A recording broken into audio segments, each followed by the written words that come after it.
Assalamualaikum warahmatullahi wabarakatuh. Di sini saya akan menjelaskan beberapa struktur mekanisme tumbuh dan kebutuhan nutrisi dari dua jenis mikroba, kapang atau mod yang digunakan dalam pengolahan hasil pertanian melalui fermentasi. Apa sih fermentasi dalam pengolahan hasil pertanian itu? Fermentasi dalam pengolahan hasil pertanian adalah proses biokimia di mana mikroorganisme seperti bakteri, ragi, atau kapang digunakan untuk mengubah bahan pangan menjadi produk baru dengan bantuan enzim. Proses ini sering melibatkan perubahan rasa, aroma, tekstur, dan nilai gizi bahan pangan awal. Contoh produk hasil fermentasi dari hasil pertanian termasuk tempe. Selanjutnya, ada dua jenis mikroba kapang yang sering digunakan dalam pengolahan hasil pertanian melalui fermentasi adalah Aspergillus oryzae dan Rhizopus oligosporus. Berikut adalah penjelasan singkat tentang struktur, mekanisme tumbuh, dan kebutuhan nutrisi dari kedua mikroba ini. Yang pertama, ada Aspergillus oryzae.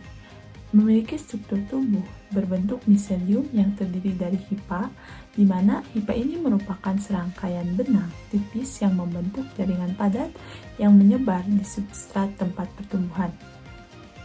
Adapun mekanisme tumbuh Aspergillus oryzae adalah fungsi filamentosa yang tumbuh secara aerobik.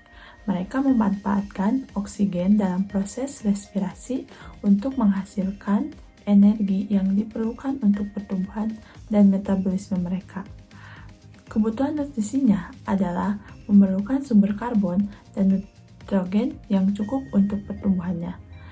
Mereka sering digunakan dalam fermentasi hasil pertanian seperti kedelai yang menghasilkan produk seperti tempe. Yang kedua, ada Rhizopus oligosporus yang memiliki struktur tubuh yang mirip dengan Aspergillus oryzae dengan miselium yang terdiri dari hifa.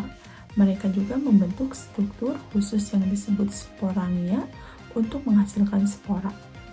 Mekanisme tumbuh Rhizopus oligosporus juga tumbuh secara aerobik dan memanfaatkan oksigen untuk respirasi. Mereka tumbuh cepat pada suhu yang relatif tinggi dan kondisi yang lembab.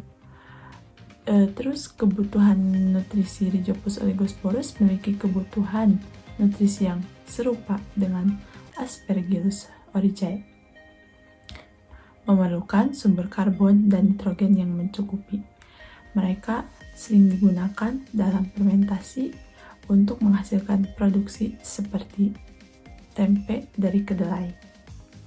Dari dua jenis mikroba kapang tersebut, yaitu terdapat contoh dari tempe. Karena tempe merupakan makanan yang berbahan dasar kacang kedelai yang diolah dengan cara fermentasi. Fermentasi tempe dibantu oleh fungi, yaitu kapang. Jenis kapang pada fermentasi kedelai ini atau Rhizopus oligosporus. Tempe memiliki benang-benang putih yang disebut hifa. Karena setiap hifa terdapat sitoplasma yang berfungsi untuk mengatur perkembangan sel. Adapun fungsi hifa diantaranya menyerap nutrisi, artinya hifa dapat menyerap zat organik dari lingkungan atau permukaan sekitar hifa. Kesimpulannya, struktur, mekanisme tumbuh, dan kebutuhan nutrisi dari dua jenis mikroba kapang yang umum digunakan dalam fermentasi hasil pertanian yaitu Aspergillus oryzae dan Rhizopus oligosporus. Keduanya memiliki beberapa persamaan dan perbedaan. Tetapi meskipun keduanya memiliki peran penting dalam proses fermentasi, perbedaan dalam struktur, mekanisme tumbuh, dan kebutuhan nutrisi mereka memungkinkan untuk memberikan karakteristik yang dihasilkan.